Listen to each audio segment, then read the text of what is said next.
The Arizona Cardinals have officially kicked off mandatory minicamp, which means it's mandatory that Damon Dawg joins PHNX Cardinals today, Damon.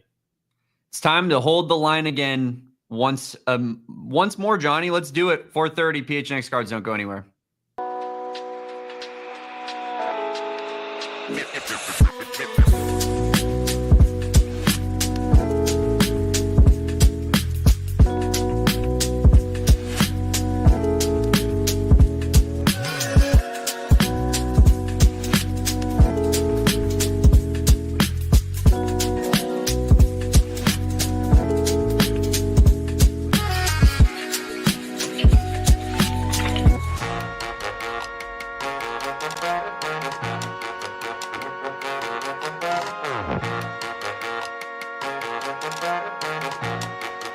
Hey, welcome in. Live from Studio K, presented by our friends at Circle K. It's the PHNX Cardinals podcast, your premier #1 Arizona Cardinal podcast. Like and subscribe. Leave us a 5-star wherever you get your programming. I'm Johnny Venerable. Pulled a lifeline today, brought back non-fired ex-producer Damon Dawg to the program today so we can square off against Noah in the battle of producers. Go right now. Do it. Me and Noah, we like to fight a lot. We'll keep that a little bit off camera, but I will say it gets dirty and there's no rules. The only rule is there is no rules. Yeah, and I win all the time. That's true. That's the other rule. Noah's at mandatory minicamp today, so he brought with him some support. What you can't see behind the camera, there's Calais Campbell right behind Noah, staring dead eyes Damon in the face. But in all seriousness, great to have Damon back. I get a rapport, a redo, if you will, as I missed Damon's official last show on this podcast. So I said, no, can't have that. We're bringing him back while Bo's on paternity leave, not once, but twice, and fired up, my friend. What have you been doing? What have you been up to? Where have you been? You know, just doing my own thing. You know what I mean? No big deal. Just kind of hanging out. No, nothing much. Just PHNX Wildcats, AZ Wildcats podcast. Just making the College World Series. That floats your boat. Big deal. PHNX Diamondbacks. Everything's a disaster. It's the worst thing that's ever happened. The baseball team should be disbanded. Yeah. So yeah, I'd say there are good things happening. There are bad things happening. It's sports in Arizona. Wildcats is your baby. I encourage everybody to check that out, and of course, check out the on-field train wreck that are the Arizona Diamondbacks, and Derek and Damon keep it entertaining, which I feel like he partially learned from watching this fan base and this squad operate the last couple of years. It preps you for those tough times. We will not have those here, though. Suns, a little bit of a hot mess, and then Diamondbacks right now talking about maybe fire sale. You didn't see the head coach though today? Introductory press conference, Johnny. Woo! Everything's I'm not kidding. Eric Ruby walks into mine and Noah's office. He's bought in already. I swear to God. Listen, I swear to God, Johnny. I want him to like the coach, and good hell, he's gonna give. They're gonna give him multiple years. They're not gonna allow him to be one and done like the last 5 coaches. But yeah, you need buy-in. We are hat twins. We planned this on purpose so we could show Bo. No, we didn't. Always watch him from afar. That we're in sync. Darn it! And this is how we're gonna do things. All right, this is a Cardinal show. Everybody drop a like, drop a comment. Mini camp started today. And guess what? That little word, mandatory, means everybody's got to show up. Even if you're injured, you have to have a valid excuse. You have to be there rehabbing privately, which sounds like what's going on with Bilal Nichols and some other guys. We're going to get to all of that. But the headline today is, Josh Sweat, Sweaty J and the boys, makes his debut at minicamp alongside Calais Campbell and Dalvin Tomlinson, the trio of free agent bells of the ball for the Arizona Cardinals, Damon. They made their way to minicamp, and we heard from Dalvin Tomlinson. We're going to hear him, later in the show, but just like your overall impressions of that trio of players led by Josh Sweat and the impact they can make this season. Yeah, I mean, it's just a massive upgrade in every sense of the word. I love seeing the picture of Calais Campbell out there, just the largest man that's ever existed in the history of football. But, Walter Nolen looks great. Like, it's just it's a completely different unit than it was last season and last minicamp, really, because it was a bunch of Jags. And now you are actually seeing high quality NFL football players in their place. And it's hard not to be excited to I think it's going to be the most exciting thing to watch this upcoming season because it's continuity on offense. That doesn't, I mean, that's not like the most, get me on the edge of my seat type Right. of Sexy headline. television, right? Yeah, Right. you expect hopefully a better version, but a similar version to what you saw last year, running the football and 4 yards in a cloud of dust and whatnot. But I just think this defensive line is going to be so fun to watch next year. And you even forget about guys like BJ Ojulari, who, are so under the radar right now, but really a big wild card, I think. So the talent level is so drastically different than what it was, and can't wait to see it unfold. Ojulari, along with Bilal Nichols, the two individuals not practicing today because of health concerns. So everybody else was in-house, including head coach Jonathan Gannon, who met with Nolen, the rest of the media today. And it's interesting. Here's JG, and we'll break it down. His thoughts on what to expect from minicamp. Start of minicamp, so the schedule's a little bit different. How much we're doing with them for the next 3 days, but we are going to use all 3 days. Some people that are we're going to just be smart with out there today, likes of Sweat, Tomlinson, Zay Jones, Justin Jones, Will Johnson, a couple other guys, but guys that we're just going to be smart with at this time of year. Other than that, everybody's good to go, and we're looking forward to a good day today. Yeah, it's interesting. Like the guys show up, the older guys, they finally show up, and then they don't have to do a ton. And that's what happens when you're Calais Campbell and you're 100 years old, and Dalvin Tomlinson's over 30. And Josh Sweat, we've talked about this, Damon, has played in meaningful January football most of his career, including this past offseason. He was playing football into February. It's like you're not going to make it a priority for these guys to go 110 miles an hour. It's much more important, and we'll talk about Walter Nolen here in a little bit, to get these young players acclimated, get them reps, to see who's worth keeping around or not, to see who can actually play. Like we know those three players he just mentioned can play. Yeah, for sure. I mean, like you say, Calais Campbell, he probably could do it till he's legitimately 100. He'll be the same exact size at 100. So that's, I think, it's a perfect match. But, Josh Sweat, as you mentioned, guy had a shortened off season as is. Yeah. It makes perfect sense why he would want to take that extra time. Dalvin Tomlinson, a little bit less so just because he played for the Browns last year. But, I again, a vet in this league, like, You take that and it's not that big of a deal. I'm sure that was vetted before Monty made those signings, made those moves, that was going to be something that those guys were going to be doing. And I think that's why in particular, it's not a big deal because I'm sure that they're in lockstep with the organization with that kind of thing. So yeah, I mean, as long as they're out of minicamp, that's great. And you get to see the, more of the Xavier Thomases of the world and see if they deserve a roster spot through the OTAs portion of the offseason here. Yeah, like what's Jordan Birch look like? I'm excited to see that. Like Josh Sweat, is he ready the first weekend of the NFL season to play the New Orleans Saints? That's all I care about. Can you go and smoke Spencer Rattler off the edge, or Tyler Shuck, or whatever fraudulent quarterback the Saints are going to roll out? Can he smoke Bryce Love or Bryce Young in week 2? Go ahead. Who do you think starts between those two? Probably Tyler Shuck, because he's 100 years old. And this regime with this coaching staff, who's the Saints head coach again? The guy who was coordinating the Eagles offense, right? Kellen Moore. Like Kellen Moore picked Tyler Shuck. So like, why would he start Spencer Rattler? It's a big argument, like in a lot of ways that I use with like Will Johnson. It's like, why would you draft Will Johnson and not play him right away? If he's got a knee that could be a hiccup, if he's got a ton of experience and he's ready to go, like play him a lot. Like Tyler Shuck will start for them unless he's just atrocious. Like I'll make a prediction right now. If Tyler Shuck doesn't win the starting job, he's already a bust. We will go into this year. He cannot play if he can't win it as a 26-year-old rookie or whatever he is.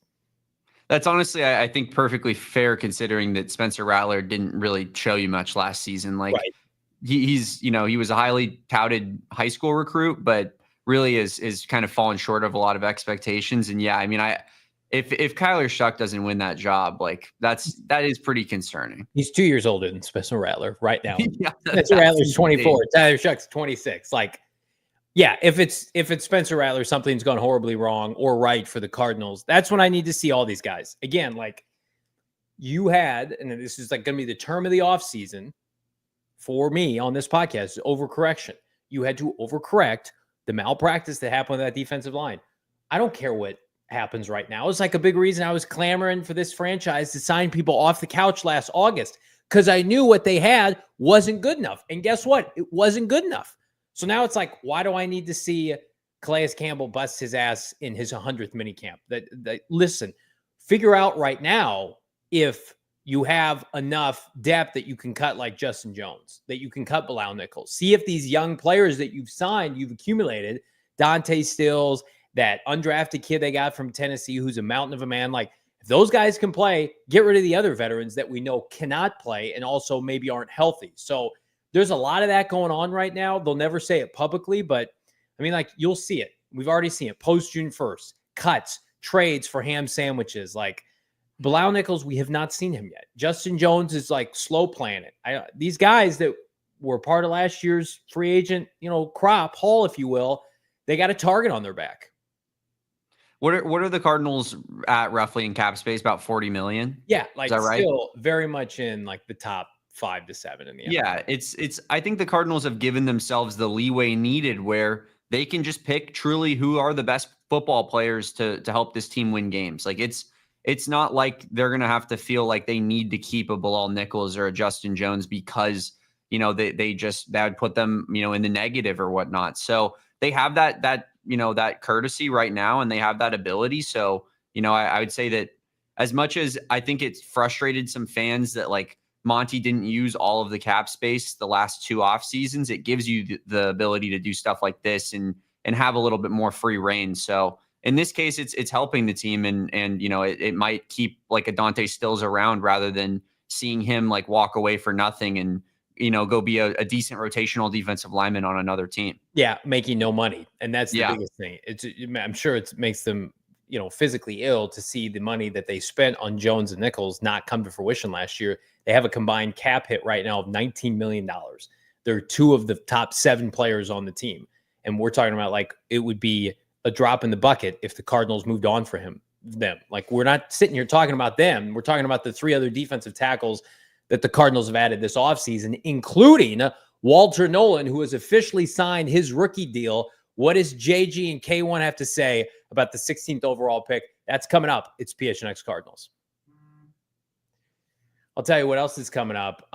Circle K, they're coming up with all kinds of deals on deals. They've got promotions for everybody right now. As long as you're a member of the Inner Circle, $1 medium iced coffees, 2 for $13 Pepsi and Mountain Dew 15-pack, and a Gatorade 12-pack. Fuel up 5 times for 50 cents, saving 50 cents per gallon. They've got the Meal Deal Matrix, $3 meal deal. That's a hot dog or tornado. That's any kind of Frito-Lay chips and a Polar Pop for $3. Like, I saw a tweet the other day that's something to the effect of like, everything is $18. Like, every time you go to a restaurant, every meal, every fast food, it's $18. Not at Circle K. How about the $4 meal deal? Circle K breakfast Sammy, hash brown, any flavor, a 16-ounce Bang, C4 Ghost. That'll get you going. Up to 44 ounces on that Polar Pop.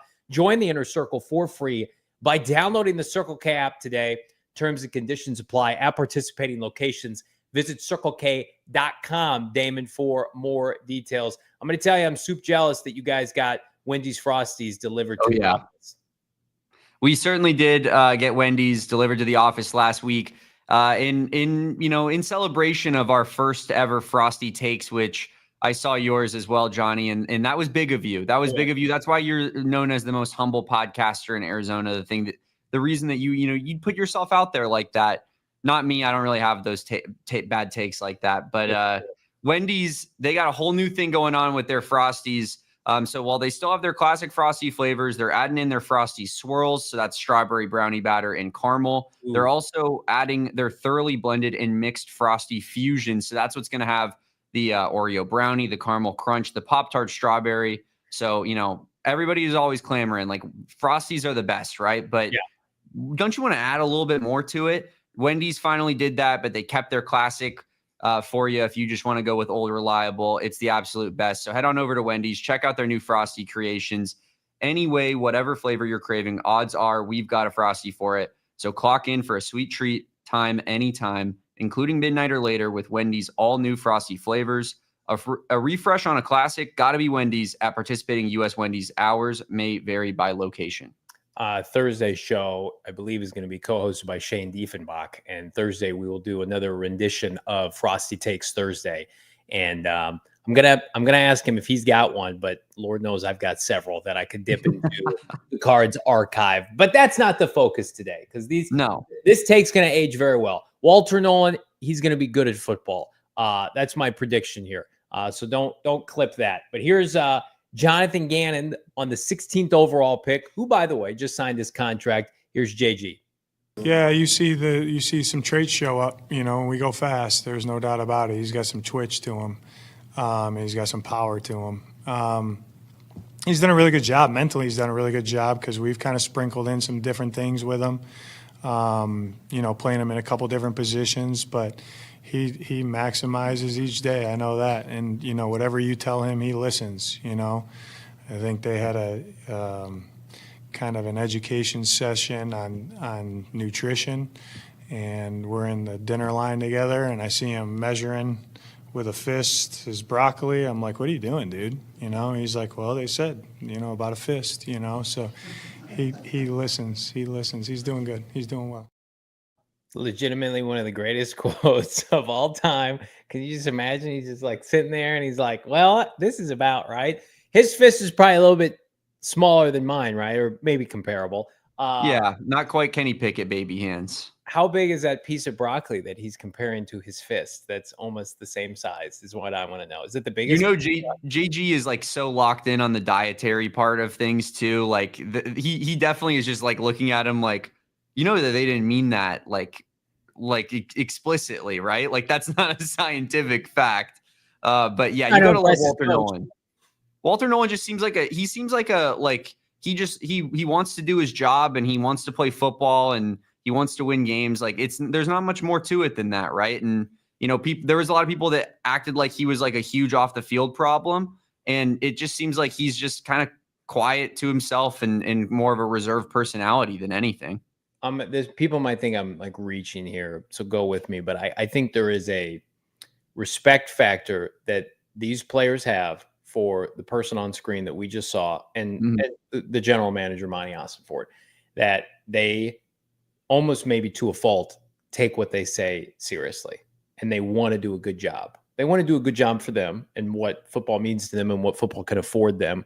But also like there's an expectation, like you don't want to let that person down. Whereas like Cincinnati, I know it's business right now. It's like Shamar Stewart's like, I'm not practicing maybe ever. You can't tell me that he thought, well, you've lowballed literally everyone and I can make you look bad. And I'm going to try to manipulate this with verbiage or whatever it is. I don't know the figure. It's like, clearly it's like, let's pile on the Bengals. Right. And you see, how certain rookies maybe operate. Malik Neighbors a big time player. Remember, he was out at clubbing last offseason. It's like, what are you going to do to me, Dable? You guys could get fired at any minute. Like you can kind of take the pulse of guys like that. And like when we had a chance to sit with Will and Walter, when you were with us, Damon, at Kyler Murray's celebrity softball game, it's like, you can tell these guys are just completely buttoned up. Like the stuff that went on with the prior regime would never happen here. Like the guys that kind of slipped through the cracks a little bit, and Hollywood Brown's sticking around for a year, and it's like those guys didn't stick around long term. Hollywood Brown got an extreme speeding ticket because he didn't go to training camp on time and was late, and so he was arrested. Like that would never happen. Think of all those extreme examples. And so I listened to that today, and I'm just like, yeah, I'm not surprised because they're so bought in almost to a fault.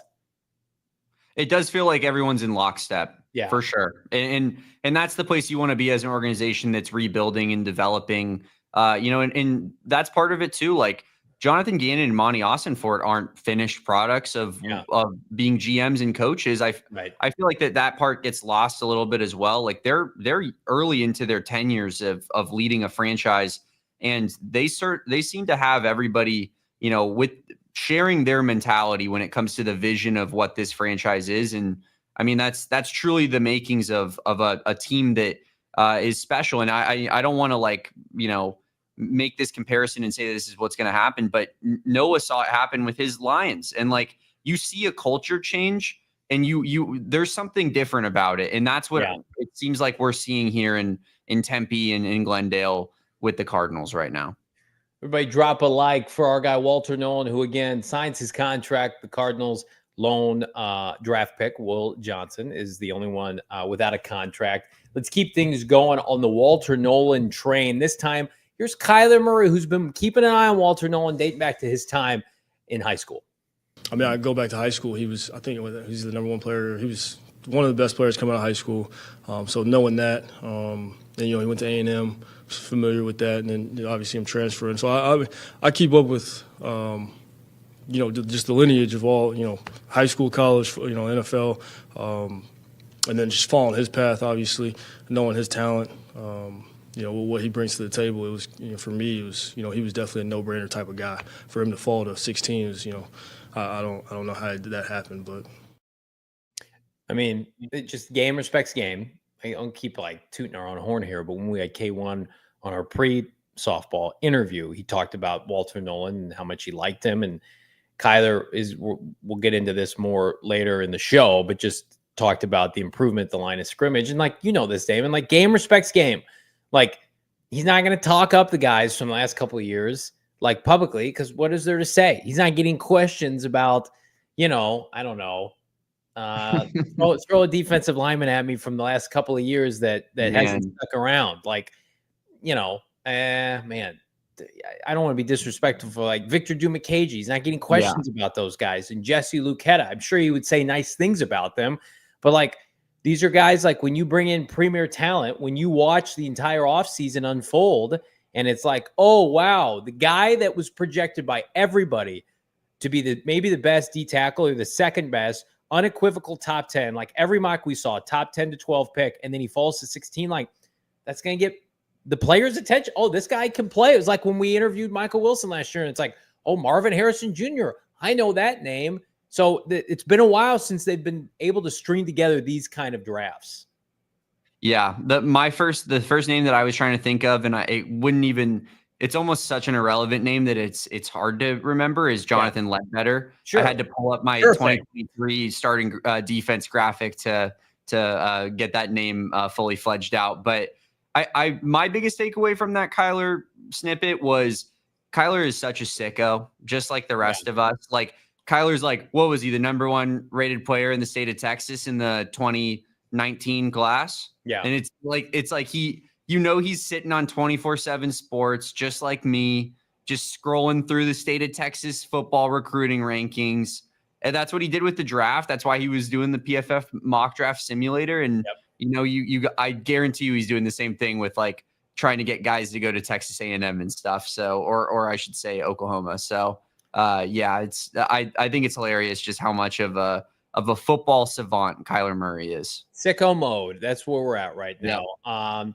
Jonathan Gannon back at the podium talked about the improvement for the Arizona Cardinals when asked about the offensive and defensive line, which includes Walter Nolen. Let's hear from the coach. Absolutely. Through 6 practices, we talk about it all the time. It's there's guys that have really taken to heart what they needed to improve. And you've seen it over the course of, 2 weeks now, going on to our 3rd week. But, from drill work the first day to drill work the 6th day, or in drills, or in, team setting periods, you know what I mean? And we just got a team meeting. They're on it. So I think we've increased our brain power, our horsepower, so to speak. So that's good. And it's kind of this period to me is kind of a stepping stone just to training camp. So introduce those guys to a lot, all 3 phases. And then, they need to be able to retain it going into July 23rd or 22nd, whenever we start, and then hit the ground running. We're not in pads, so I've made the mistake before where I kind of instant evaluate where we are without pads on. It's not real. It's just not. So I do think both offense and defensive line has improved since we've been here. Do we have a long way to go? Yeah, both lines. But you said it. We have to control the line of scrimmage on both sides of the ball if we want to have a chance to win. I mean, just exactly what you want to hear, because here we are, we annoyed based on photo. I had multiple people today send me pictures from the team side or wherever of the Cardinals defensive line. Like, can you believe it? It's night and day. And it is night and day. But it's also June 10th, and they haven't played a game yet. And this game, it's a man's game that is played, up front on the trenches, and you got to be healthy and you got to be explosive and violent. And the best thing that I can say about these guys that they brought in is they have reputations, they have resumes. We're not going off of, oh, this could happen, right? And there's an ounce of that every time you draft a player, and we all feel good about this draft. But it's like that you had to overpay a little bit for some guys because you needed assurances. You needed sure things because that unit for so long, Damon, has been underserved up front. Yeah. I mean, it makes perfect sense, right? Like, and you have the cap space for it, and it was clearly the most glaring need on the team. It made too much sense to invest in this front seven in particular, and kind of let those DBs develop. You have good safety room. You had young corners, and you even supplemented it with another high level talent. You couldn't help but taking him, having Will Johnson fall to you. But the investment in this offseason was very clear what the main goal was, and that was getting way more physical up front. And you're not going to be able to see that until the pads get on, like Jonathan Gannon said. Yeah, I just, to me, it's like, we know these guys can play. We know they're great people. Are they healthy right now? Let's keep them healthy, right? Like when we go out to training camp in late July, early August, like we'll see what these guys are made of going up against the offensive line. We'll see Josh Sweat versus Paris Johnson Jr. It'll be fantastic, but let's keep the focus on the development of the young players and the growing continuity and the bond with this team. And that's in part what, this time is for. How's Kyler Murray feeling ahead of this season? He talks that, plus more on Marvin Harrison Jr.'s buff physique. We're talking it. It's PHNX Cardinals. I don't think Marvin Harrison Jr. Is eating too many Frosties, although I'm sure you could bulk up on Frosties and then still get shredded. But I'll tell you what he is probably doing. He's taking care of his money, hopefully with our friends at Monarch Money. Start managing your finances to build the life you actually want. Monarch makes managing money simple, even for the busiest lives. With all your accounts, credit cards, investments in one place, you're always going to know where your money stands, even without the hassle. Track your spending, savings, and investments so effortlessly you can focus on what matters most, making your biggest life goals a reality. And Monarch Money is the finance tool that people actually love. It was named the Wall Street Journal's best budgeting app of 2025. The top recommended, Damon, personal finance app by users and experts with over 30,000 five-star reviews. Check them out right now. I've got it on my phone. You should too. Get control of your finances today with Monarch Money. The code PHNX at monarchmoney.com in your browser for half off the first year. That's 50% off at monarchmoney.com. And of course, use the bonus code PHNX. And from Monarch Money to All Pro Shades Concepts, Damon, now is the time, because I think we've officially, I went for a walk earlier, it's triple digit season here in the Valley. Yeah, I was about to say it's triple digit season, and that means it's All Pro Shade Concepts season, because they have custom fit awnings that are going to keep your outdoor living space 20 degrees cooler than what it would be without it. And our GM Espo, he got them done. You can go check out his Instagram and go check out those beautiful custom shades he got. They're great people over there at All Pro Shade Concepts. It's like it's a big family over there. They actually started doing their installation for family members and friends, and they just were so damn good at it that they decided to make a company out of it. Ooh. Now they're one of the largest installers of custom awnings and shades in the entire state of Arizona. And they have over hundreds of designs to fit your personal outdoor living space. All Pro Shade Concepts, if you're looking for something like that, they are the absolute pros. So make sure you guys call 623-204-1476. It's right there on screen, or visit allproshadeconcepts.com and get a free estimate today. Love it. Drop a like on this video. Drop a like for the returning Damon Dawg. 266 watching live on YouTube alone. Smash that like button. Smash it for Bo Brock, who's happy and healthy with his fam on paternity leave. And I think we can say congratulations to he and his wife for the birth of their second child, a young son named Luke, because he put it on social media. So I feel like it's fair game. I believe so. And everyone knows Bo Brock, Mr. Star Wars. That's not a coincidence, right? I said Luke Skywalker Brock, like out loud, like joking, and my wife nearly strangled me. She's like, "Don't even say that to Bo. That's not funny." And I'm like, Yeah. "Why? It's kind of funny." Yeah, that's but not funny. We don't joke about things like that. No, Yeah. but Bo, he's Mr. Star Wars. Like that's 100%. That's not a coincidence. she's like, and if they just had this perfect child. Don't ruin it. Don't ruin it for them. She thought I was going to post that on a social media post or something. I heard Yoda was another option that we Mm. were looking at, but Luke ultimately came up on top. Pretty great. I'm like, I want to know, family name related to the Skywalkers. Maybe we will see. How about I'm going to answer this question here. Everybody drop your super chats. The more super chats for Damon, the more likely we're going to get him back. Amadeus, is anyone there at PHNX going to Denver for their practice? I think tentatively the plan is yes, that Bo, Noah, and I will go to Denver for the joint practice. We're still working on it. No confirmation yet, but as soon as Damon got off the show, we booked those tickets and we were ready to go. That is special. That's going to be a special boys bonding trip, taking over the DNVR studios. And I think there could be some good, we need some Johnny Venerable, Zach Stevens content. I think that's really what people have been missing out on that for far too long. Little Broncos, Cardinals, mano-y-mano. A lot of people think our shtick is the same. We actually couldn't be more different. And we battled at Super Bowl week this year in the battle of the stand-up promos. And I don't have a lot to say about that guy. If I see him, I'm going to let him have it. That's for sure. But no, love our for life. That's right. Love our peeps at DNVR. We're excited to go in large part because, and again, we're not tooting our own horn here.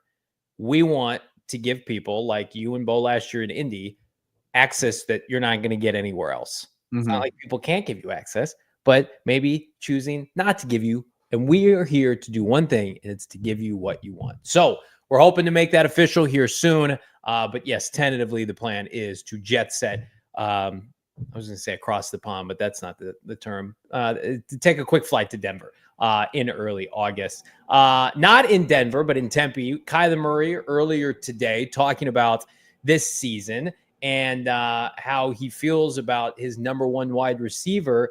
Here's Kyler Murray on Marvin Harrison Jr.'s big-time muscle gain. I thought it was AI. The pictures were fake. No, Marv's been in there every single day since the season ended. So I don't, it doesn't surprise me, and he loves the game. So yeah, the issue might be getting too damn big, So. Now, no, I put it in Notion. If we could have that photo that's on social media, we all know what picture we're talking about. Marv, complete freak show. There it is.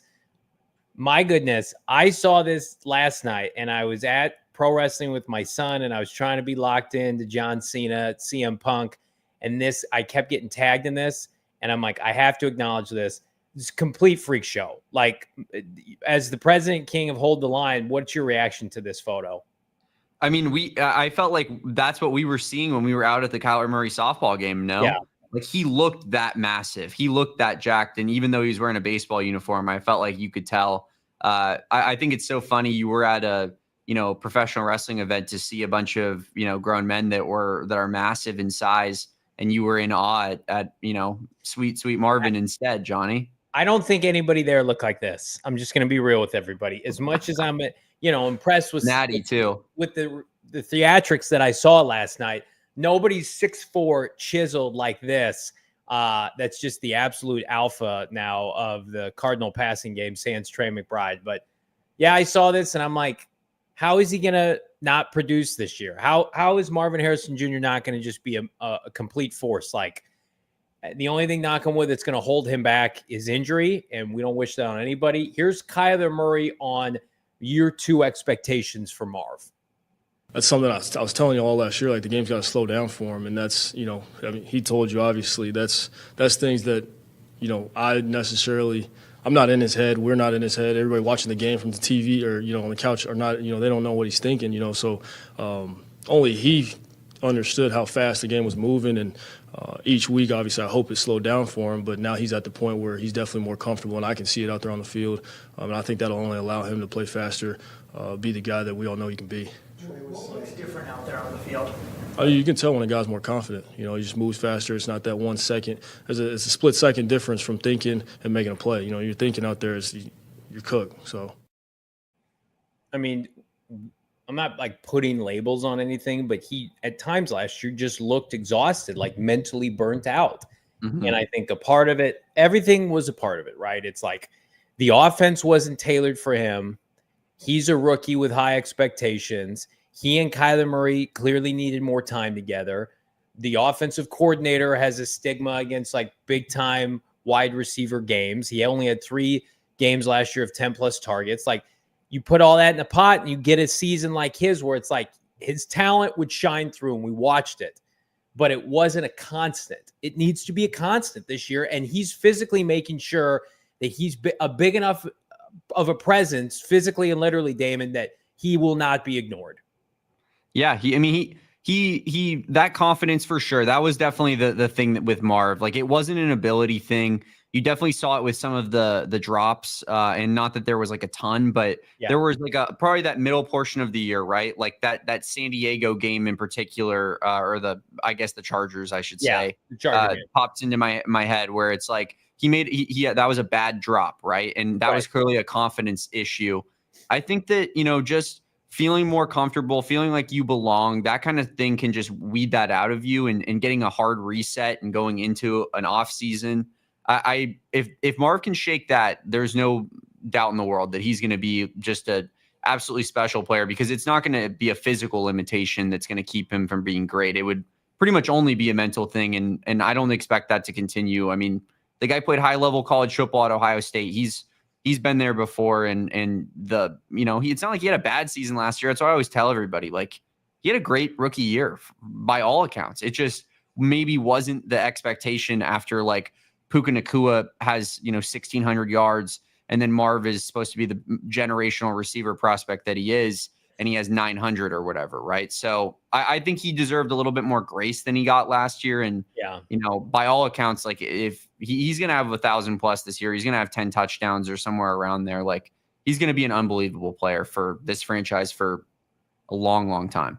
I think what we all just have to be comfortable with, number one, like winning is the most important thing, but like that we don't allow our pre-existing expectations, which were great, to interfere with a young man's development and interfere with the maturation process that everybody should be allowed to have. And, I pull up like Devontae Adams, his first 3 years, he didn't hit 1,000 yards for the Green Bay Packers. Then he exploded, right? Now people think he's a Hall of Famer. Like Antonio Brown, like these guys that, maybe they weren't like top 10 picks and had these labels on them, but for whatever reason, like they were starters early on and they didn't have, 1,500 yards like they would, 6-7 years into their tenure. Like, we have to be comfortable with that. And again, if Marvin Harrison Jr., let me be clear with this, consistently gets 1,000 yards and double-digit touchdowns or close to it, then it's a hit of a pick.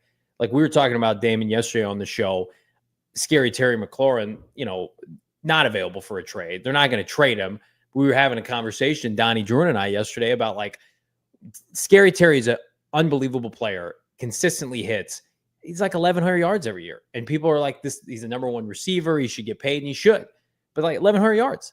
The perception of Marv, what he was supposed to be coming in the league, people look at 900 yards and 8 touchdowns as a failure, which is a joke, really. Like, I do feel like had Neighbors or Brian Thomas Jr. or Ladd McConkey had that kind of year, people would be like, their quarterback situation and just the ups and downs. But because Kyler was with Marv, and you've got a team that was supposedly better than those other teams, and he's got Trey McBride, that it's like, well, this should just be seamless. And it wasn't. But I do feel like at the baseline, his floor this year, as you put it, he's clearing 1,000 yards and he's clearing 10 touchdowns. And then whatever else you get on top of that, it's a great year. Yeah. And you name, the guys that he got compared to a lot, Ladd McConkey, Brian Thomas, and Malik Neighbors. Like, I think Malik Neighbors probably is somewhat in a class of his own, just in terms of the way he gets spammed the ball and spam targets in that offense. And, with Trey McBride, with James Conner, that's never going to be the case with Marv. Right. I do think that there's a world in which Marv, kind of flips the script and has a better season than both McConkey and Brian Thomas, than them instead of him, like the rookie season that they all had. So I could see him being better than those guys. And I think that would catch some people by surprise, especially like if you look at like fantasy rankings and stuff, like he's kind of pushed down there. And I think it's a little bit disrespectful because I think Marvin is a true bona fide number one receiver. And, I didn't need to see all of the super soldier genetic stuff, but it only makes me more confident in it, I mean, just like the way certain guys are built, and I'm not going to say it makes things easier for them, but like when you're built like Neighbors and you're more compact and you can do things in your offense, the end arounds, the bubble screens, the quick slants, and his ability, Malik Neighbors' ability is really based on yards after contact, physicality, and Marv is trying to implement that part of his game. But Marv's skill set, I mean, the route running, remember the route that he had last year in Indianapolis and that joint practice? I mean, just like cooking people, like that's timing and rhythm, and you need quarterback to be able to help with that. Like Marv is not, this isn't what he's known for. We're going to throw a screen pass, manufacture 80 yards, right? Like that's what Malik Neighbors and to a lesser extent, like Brian Thomas Jr. can do for you. Marv is like big plays downfield, 15, 20, 30 yards. He should be eating over the middle of the field. Well, where do the Cardinals struggle?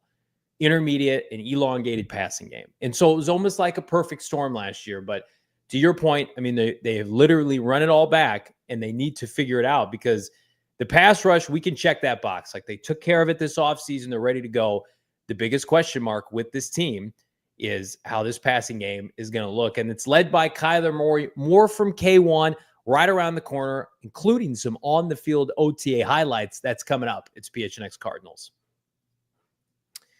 Fired up to have Damon a part of the show today. Fired up to tell you how to stay cool and make the most of your energy costs this summer, especially with the temperatures going up. Did you know nearly half of energy costs come from cooling and heating? I'm in the market right now. My air conditioner goes in and out. I'm paying out the butt. You don't have to. With summer here, it's time to get smart about savings. A smart thermostat can help you manage your energy bills. I'm always in the market for that. Everybody knows here in the Valley, it's like 1 month energy bills about $90, $100, then it goes up to $300, $400. Well, smart thermostat can work with your APS rate plan to maximize comfort and convenience while minimizing your energy costs. If you're on with the APS time of use plan, use your smartphone or device to automatically adjust the thermostat to take advantage of lower cost peak hours. APS customers may be eligible for smart thermostats as low as $0 a month when you enroll in the APS Cool Rewards program. They've got a free install. And if you already have a smart thermostat in your home, see if it's eligible for those cool rewards. Find instant rebates, discounts, and special offers at Smart Thermostat, energy efficient appliances, and more at marketplace.aps.com. And again, you got to be an APS customer, pay those shipping and taxes. Other restrictions apply. Go to marketplace.aps.com, Damon, for more info. Yeah, and if you're looking to switch up and change maybe your bank account, your credit union, you have got to check out Mountain America Credit Union. Through the end of July, they have a double rewards promotion going on where you get 2 times the points on rewards credit card purchases. And it's perfect for gas, groceries, travel, home projects, and all other purchases as well. It's an easy way to stretch your dollar. It gives you twice the reward that you would otherwise. And, it's a staple of not only Arizona, but the Western United States. They have over 100 branches throughout the Western portion of the United States. So take advantage of this limited time offer while you can. Details at macu.com/double. Loans on approved credit. Offer can change or be withdrawn at any time. Limited time offer. Terms and conditions apply. Big thanks. Yeah, baby. Big thanks to all of our sponsors today. Big thanks to everybody. Again, smash the like button. The goal, 500 likes for the returning Dawg, as well as getting your super chats here. We're going to be turning our attention to super chats at the end of the show. But right now it's time to talk a little bit more K1. And he's got some company now in his quarterback room, that of Jacoby Brissett. The Cardinals finally invested in a quality backup for K1. Here's the franchise quarterback about Brissett's arrival. Yeah, he's a little different than what I thought he was going to be, just in a good way. loved having him around so far. Real personable dude. Been around the block a lot. Been around a lot of different guys. Offensive coordinator, seen a lot of different defenses. Obviously, been around a lot of receivers and stuff like that. So it's easy to talk ball with him. You can tell he loves it. And he's not just he's not in here just like trying to be backup. That's one thing I respect. He's definitely pushed me so far from what I've seen. He comes to work every day as if he's a starter, and that's something that you respect, and you can feel that energy. So that's good. How is he different from what you thought he would be? I can't explain that. I mean, it was a marquee addition that didn't get a lot of pub this offseason. It was their most notable offseason signing, Jacoby Brissett, who supposedly they had tried to add in prior years, and he's always kind of been in the mix to start. He started partially for New England for Drake May last year, Damon. Now he gets to back up Kyler Murray. I mean, what is the addition of Jacoby Brissett say to you about the Cardinals and their quarterback room?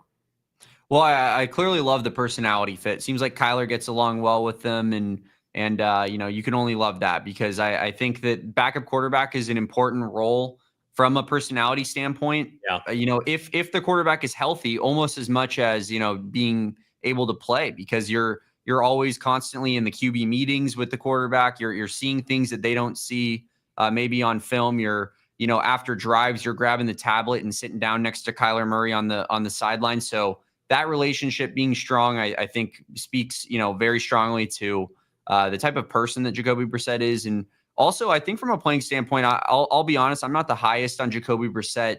If he had to get in the game, he's fine. You know what I mean? Like he gives you a slight chance to win the game, but I think that he opens up the ability to tush push. Yeah.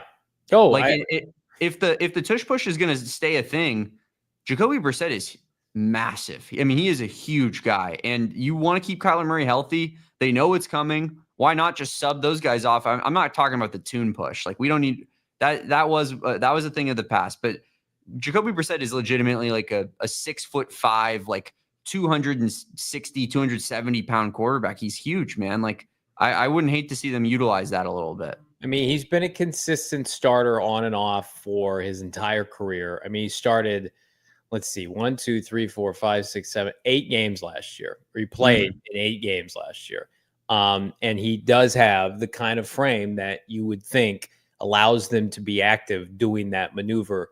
Whereas Clayton Tune, I mean, we're going to see. Clayton Tune could very well end up as the third quarterback practice squad. No one's rooting for Clayton Tune not to be on this team. But I think Jacoby Brissett, Damon, if we're being real, like, he's going to be the backup. It's just going to be a question of, do they carry 3 quarterbacks or not? But I think Jacoby Brissett, absolutely. Like, they're not running the tush push with Kyler Murray. I just wonder, like, do they get rid of it completely since they've been so unsuccessful? I'm talking about the Cardinals, not the NFL. Yeah. Like, the Cardinals, they voted against it. Also, is it a bad look for teams, like, if you voted against it, then to use it this year, since we know the teams that said no thank you to it? But or maybe maybe the Cardinals just say, hey, we want to play ethical hoops, but if you guys are gonna make us, or the rest of the league is gonna be slimy like the Eagles, then we might as well be slimy too. Yeah. You know what I mean? I respect that. I would respect that. I agree with that. I think they'll use it, and I think they'll use it with Jacoby Brissett. Brissett, quarterback rating 84.3 in his career. Doesn't turn the ball over that much. 53 touchdowns, 24 interceptions. Does have 15 rushing touchdowns. Hasn't had one of those since Cleveland 2016, where he was an on and off again starter for them. But, I mean, it's the best backup they've had since, like, Pete Colt McCoy. Like, not Colt McCoy with a rag arm pointing at training camp, but Colt McCoy, who went in to Seattle and San Francisco, helped the Cardinals get to the playoffs a couple years ago. Like, you do not want Jacoby Brissett playing. So let me just be clear with that. But if he had to, it's not a punt on this game. And with all due respect to, like, Clayton Tune and, Desmond Ridder last year, it's like if Kyler Murray hadn't played a game last year, like, they would have had trouble winning games. That's like, no team can consistently win with a backup. But again, it's week 7 and Kyler Murray's got a hamstring and they hold him and they're, cruising toward a playoff spot. Like, put him in there. He could win you a game. Like, they run the ball 35 times, get a couple big plays to Marv and Trey McBride, and you're in good shape. So they don't want him to start, but Damon, if you had to, you would feel comfortable, like, for a Sunday, like, can you just keep the train on the tracks, keep it going?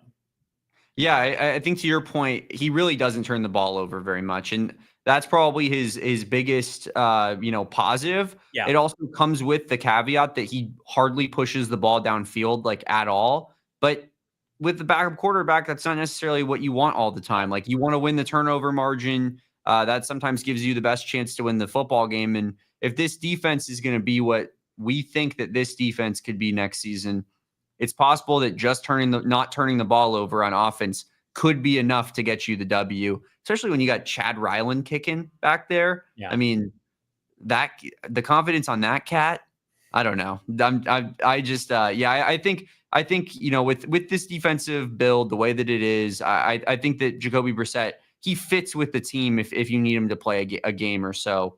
And you just fully like buy in on being a defensive profile team, like a Steelers, like a Steelers team that hasn't had a good offense in a million years and just tries to win every game by, scoring defensive touchdowns. Running the ball, playing good defense. You go into the game, it's like, okay, we can't give up more than 20 points today. Let's get a couple takeaways. Let's get a special team takeaway touchdown. And the Cardinals are built to do that now. And that's a big reason why. I mean, we put expectations on K1 this year, but it's like, Bo and I have talked about it ad nauseum, Damon. It's like Kyler Murray could be a game manager on Sundays if they need him to be, and the team can win games because of the roster that they've put together. Let's take a look at this roster here. Some highlights that producer Noah got on the field today. I always like to joke around. I can't wait till these are clipped and repurposed on YouTube with little to no credit. But in all seriousness, let's take a look. OTA highlights here. Here we got franchise quarterback Kyler Murray zipping the ball. There's Giamatti Ossenford. Calais Campbell making his first on-field return in nearly a decade. There's Sweaty J, number 10, looking spry. Speaking of spry, there's Will Johnson, Denzel Burke, of course, Walter Nolen. Exceptional highlights here from our guy Noah. There's Jacoby Brissett on the run there with Clayton Tune. Big defensive line, night and day group from last year. Man, Walter Nolen looking all like the 10th or 16th overall pick. Sweaty J looking good. No limitations there. Kyler Murray going deep to McBride. Couple different times. There's Tip Ryman. I know Damon's excited about that. Big man Calais. Calais looks like he could play until he's 40. I mean, his physical frame, that does not look like somebody who is in a retirement tour. It's just here to collect a check. Like, man, oh man, it's great to see 93 on the field again. And there's Nick Ross, future NFL head coach. I do feel like Calais Campbell is probably one of the more under the radar signings because it happened like third or fourth wave of free agency. For sure. But Damon, like we've talked about it, you're a closeted Miami Dolphins fan. Calais Campbell, was he the best player on your defensive line last year? Well, I would say, here's what I'll say. Zach Sealer is a very, very good football player. Yes, yes. Both of them were elite last season, and they were the only reason the Dolphins were like even semi-competent going into the stretch of getting Tua back healthy. Yes. And it was because, and you saw the Cardinals game, Calais did it against the Cardinals. He had that one where he batted down that Kyler Murray pass and forced that fumble. Like, Calais he played an unbelievable 2025 season or 2024 season. He was a top 10 PFF defensive lineman. You truly felt that impact every time he was on the field for the Dolphins. And I think that it goes under the radar for sure because of the price point that you get him at. Because, based off of what he was worth last year, he's a $20 million per APY type of player last season. I don't know if he sustains it again this season, but getting him at what the Cardinals get him at, like 7, 9, something in between there, incentive driven. I think that's less than Justin Jones and Bilal Nichols. That tells you everything. Yeah, and that's solely an age thing. He's going to outperform that contract, and also the intangible stuff that he brings to the team too it can't be discounted as well. So, great to see Calais Campbell. When you saw Nick Rollis go on screen there, I was like, "There's the coolest guy alive." Nick Rollis right there. Please be my friend. Please hang out with me. Can we get a beer, Nick? Would that be cool? But yeah, those highlights were great. I love Noah keeping on the PHNX Cardinals producer tradition of sneaking in a Tip Ryman highlight. Oh my God. Somewhere in the mix. You don't know when it's coming, but it's just in there just to make Johnny mad. Just for a slight sliver after he's, fangirling out over Walter Nolen and Josh Sweat. And then it's just like, oh, and there's Tip, I guess. It's like getting rickrolled, right? It's like, oh yeah, I'm loving what I'm seeing. Oh no. Oh no, there's Tip Ryman dump off. At least it was a vertical pass downfield. But yeah, it's like Michael Myers. You never know when they're going to strike. But I'm happy for Tip. I hope he makes big plays this year. That's better. Like the highlight that I had of Tip Ryman, maybe it was 2 weeks ago when Bo was on the show. It was like a check down underneath for 3 yards. And I'm like, well, there it is. There it is. That's what I've been missing in my life. So at least it was downfield today.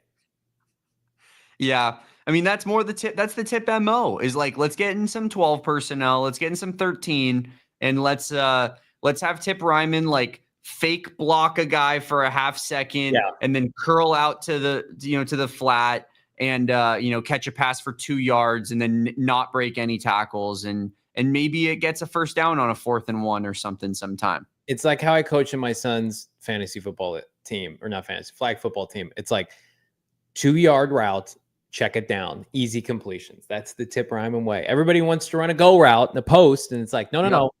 You're in a 3-point stance, take 3 steps, turn around, and we'll hit you for a tutty. Hit us with a like. Throw in your super chats. I see the super chats coming. We're going to get to them, but I was tagged in a post maybe 2 days ago, and this is very topical because people love their uniform watch, Damon Dawg, and as do I. And I actually put me on the record. We were at the uniform unveiling a couple years ago. I really like the Cardinals uniforms. I like them all red, all white. I like the black. If they want to mix and match with red tops and white pants, I'd be all for it. But like the Cardinals' old uniforms before the new rendition, and I know a lot of people say safe, right? It's like their old uniforms were atrocious. They were awful. Yeah. They were the worst uniforms in football. Sans the helmet. They again, Marv will pull the top on here. He's got red pants and just a white undershirt. That is infinitely better. And again, low bar to clear, but the uniforms they used to have were vomit inducing. So they're already playing with house money. So supposedly, and let's pull the tweet up if we could, Noah.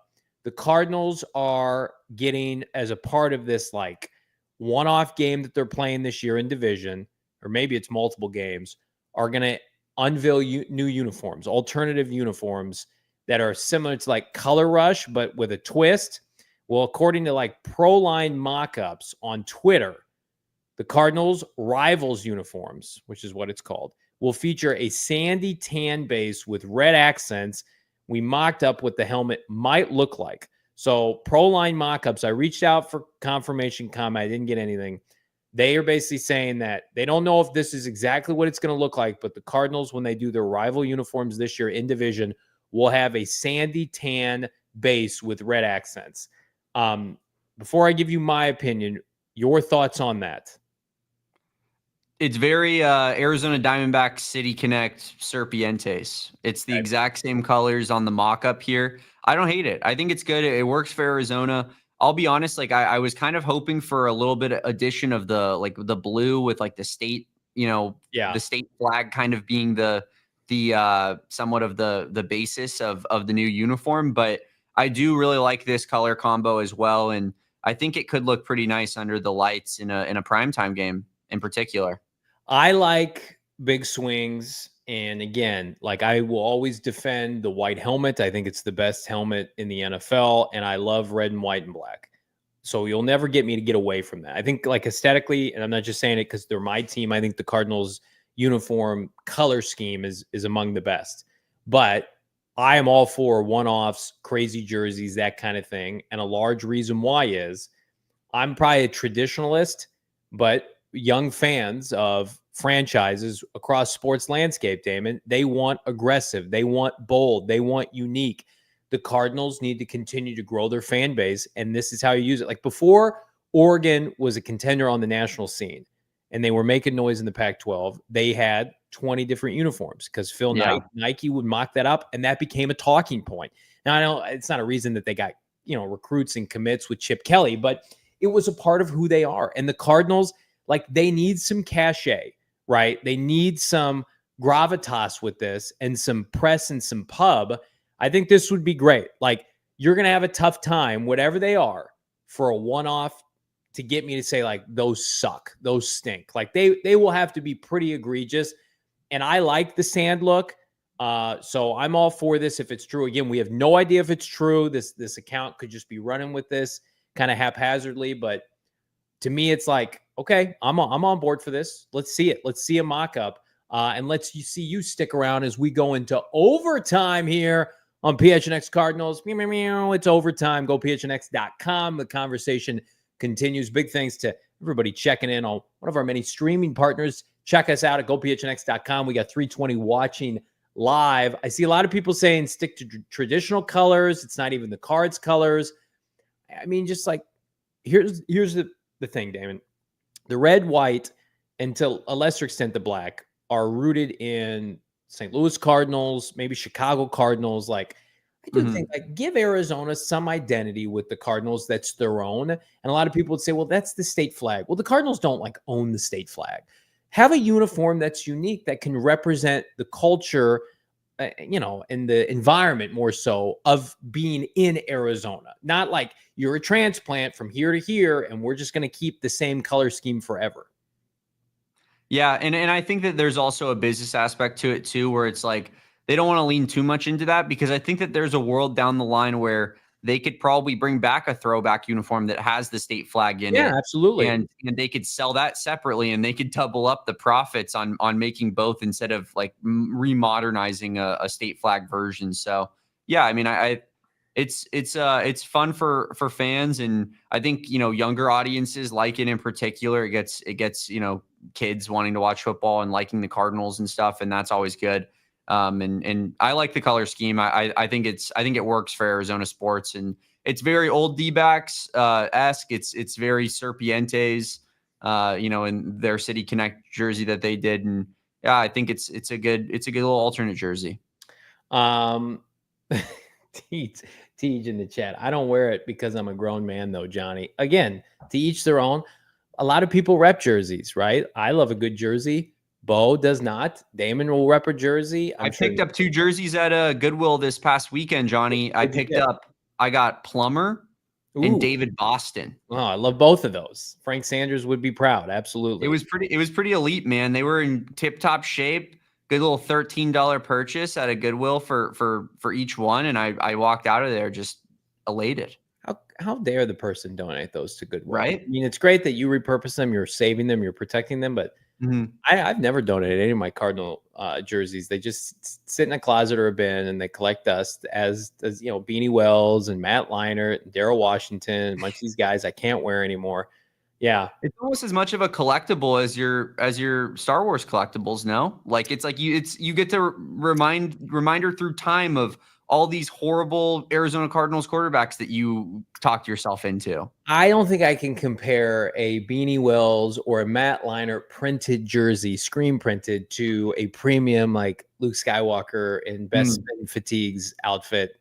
Sure. I don't think I can do that. But what I can tell you is that I wear them as a badge of honor. It's like, it's like your scars. They are what, that make you, who you are. And so that I feel like that's my jersey collection. I have to wear it, despite the players that have been here. So, but the sand colored jerseys, I would be down to see them. I would be down to support it. Absolutely. Again, just like when they unveiled those uniforms, you'll have a hard time getting me to say anything negative, because the old uniforms were so bad. They were so early 2000s, piping, two-tone garbage. The players hated them, and it was so great. I know the Cardinals have been working on them for a while, but Austin Ford and Gannon got in the fold, and they were immediately like, those have been changed, right? We'll update those. And that matters to players. Look good, feel good, play good. All right, let's get to your super chats. But before we do, everybody be sure to drop a like. Become a diehard at GoPHNX.com. I wanted to plug this because I may have texted leadership 2 days ago, and I've got a loose confirmation that we are working to restock 2 of our premium shirts at GoPHNX.com, the merchandise locker, the touchdown celebratory MHJ shirt and a certain K1 touchdown celebratory shirt. Those are our 2 most popular. They have since sold out because they're flipping fire, and I love them, and I wear them I wear them out here at the Venerable household. We are working to restock those. So again, if you are not a diehard, become a diehard, GoPHNX.com, get access to a free shirt like that or whatever else we got in the merchandise locker. Plus, we've got the Discord, which is popping off these days. And of course, all the work at gophnx.com from my many talented peers. I'm going to drop some diehard content on the website in the coming weeks as well, ahead of training camp. So perfect time, Damon, to become a diehard today.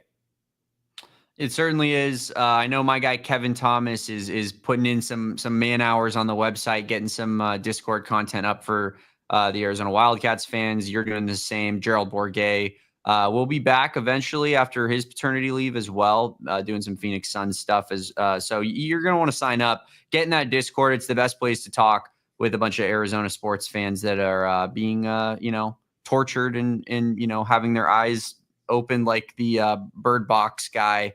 Every single day, like the rest of us. It's a good therapy session, group therapy. Do you believe the Cardinals are the last hope for this year? Like Suns imploded, Diamondbacks, it looks like season's on the brink.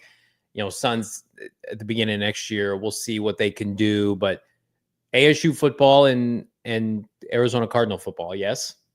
Yeah, and Arizona basketball too, if we're going on that route. But I think yes. I think as far as professional sports teams go, it's definitely the Cardinals seem to be the last slimmer of hope, because I don't want to call the Diamondbacks dead.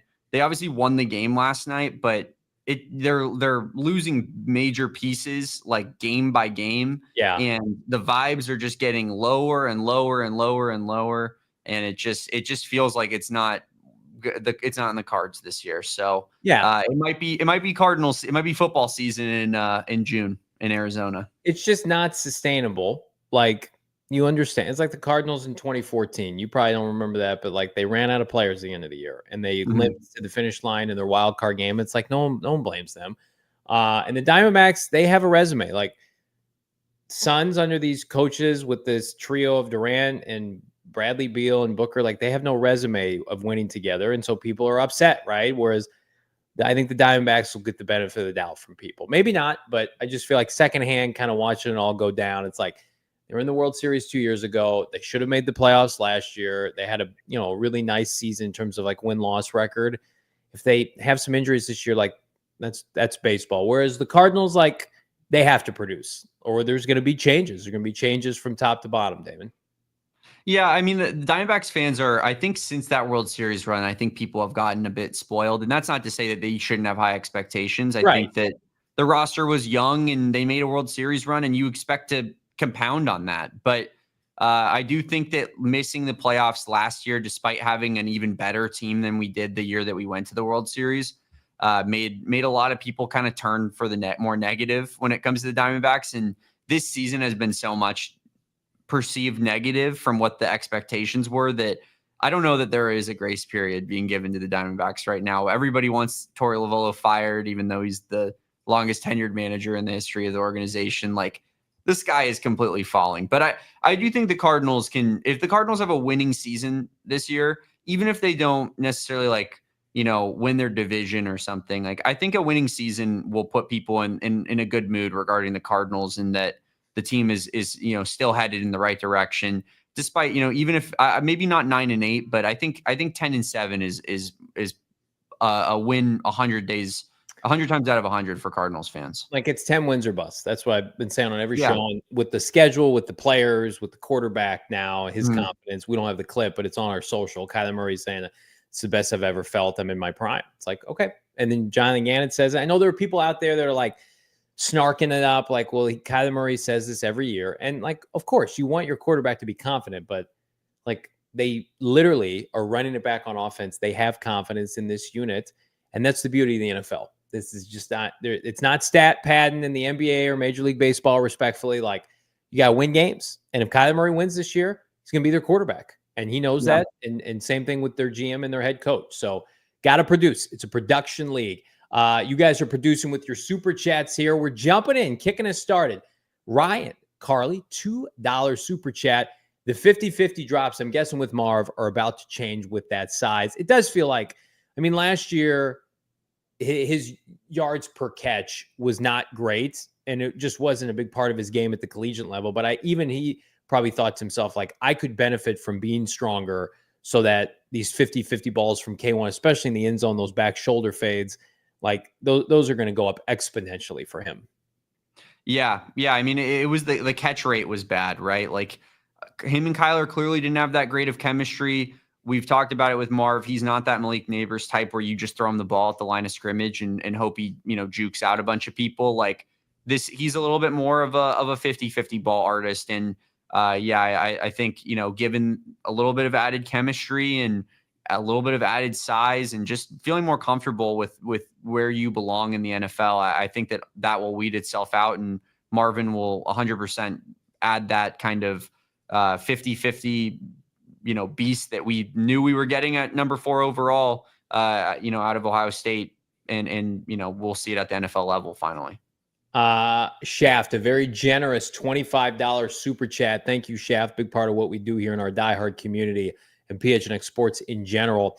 I think we should use that picture of Marv for a new PHNX t-shirt.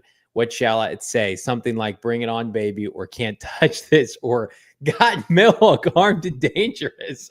Wow. Lots of good suggestions. We need this to be a new shirt. Absolutely. Well, in the meantime, hopefully we can get restocked on some of the gear we do have, but I'm with you. We're pushing for new merch. I think we'll have some, certainly before the start of the regular season. So, Shaft, we appreciate you and always take your recommendations to heart. Check out Shaft, hopefully at all of our future diehard events this fall and beyond. We appreciate you, my guy. Love that recommendation. Josh, $2. Use Tip Ryman for the tush push. Damon probably be all about that. Damon, when you're not producing Cardinals this fall and you're watching Red Zone from your house, and if you ever saw Tip Ryman do a tush push, you would immediately call me, even if I was on air. I think I would say I need the link. I need the show link so that I can call in at halftime or post game or whatever, just so we could truly revel in the madness that is the Tip Ryman tush push. Like that would be scenes. I think they tried it with James Conner last year, but their short yardage was just wasn't it. Remember those Tip Ryman, Clayton Tune tush pushes almost cost them, I think, the Charger game. I mean, they had a really tough time doing it. I'm okay with them just not trying it. I'm fine with that. Like creativity, pound James Conner, pound Trey Benson. Like Kyler Murray is not equipped to do the tush push. So then I don't want to take Kyler Murray out of the game when you need a yard. You know what I mean? Like that never sits well with me. Damon Cat is back. 199. Meow. Come on, Damon. Say meow. Noah did it on command, but looks like Damon's not having it.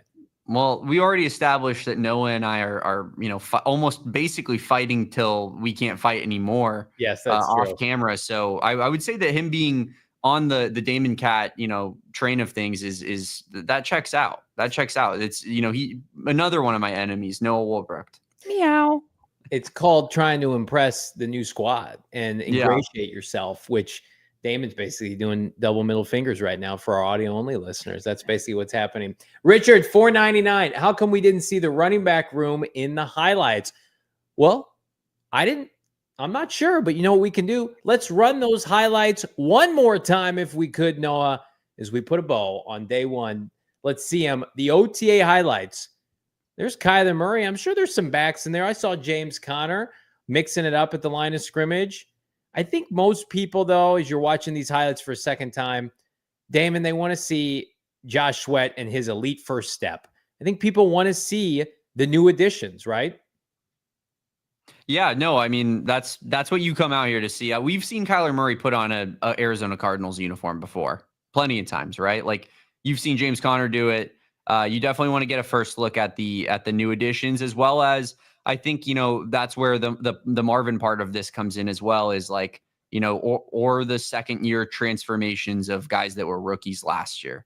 And beyond that, it's really not that, it's not that crazy to see Michael Wilson for the third year in a row or whatever, but it's cool to see Calais Campbell back in there in particular, like we're seeing on screen right now. I'm telling you right now, I don't have any questions about James Conner running the football this year. And Trey Benson and DeMercado had high yards per attempt when they got the football. Like I don't know a lot of stuff. Can the pass rush work? Can they have a passing game that's worth its salt?